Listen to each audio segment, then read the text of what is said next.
চলমান আন্দোলন ঘিরে সামাজিক যোগাযোগ মাধ্যমে অপপ্রচার বন্ধ করতে ব্যর্থ হওয়া এবং ইন্টারনেট ব্যাহত হওয়ার দায়ভার নিয়ে প্রকাশ্যে ক্ষমা চাইলেন ডাক, টেলিযোগাযোগ ও তথ্য প্রযুক্তি প্রতিমন্ত্রী জুনায়েদ আহমেদ পলক। শুক্রবার বিকেলে নাটোরের সিংড়ায় নিজ বাসভবনে জাতীয় শোক দিবস উপলক্ষে আয়োজিত আলোচনা সভায় তিনি ক্ষমা প্রার্থনা করেন।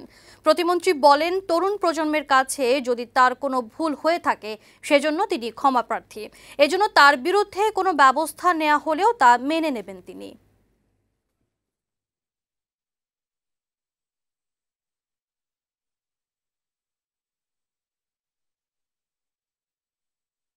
আমার তরুণ প্রজন্মের কাছে যদি আমার কোনো ভুল ত্রুটি হয়ে থাকে, আমি করজোড়ে প্রকাশ্যে আমি ক্ষমা প্রার্থনা করছি। এবং এই ইন্টারনেট ব্যাহত হওয়া, এই সোশ্যাল মিডিয়ার গুজব প্রতিরোধে ব্যর্থ হওয়া, এই সকল কিছু দায় এবং দায়িত্ব, ব্যর্থতা আমি নিজের কাঁধে তুলে নিচ্ছি এবং যে কোনো সিদ্ধান্ত আমি মেনে নেওয়ার জন্য আবারও প্রতিশ্রুতি আমি সকলের সামনে দিচ্ছি।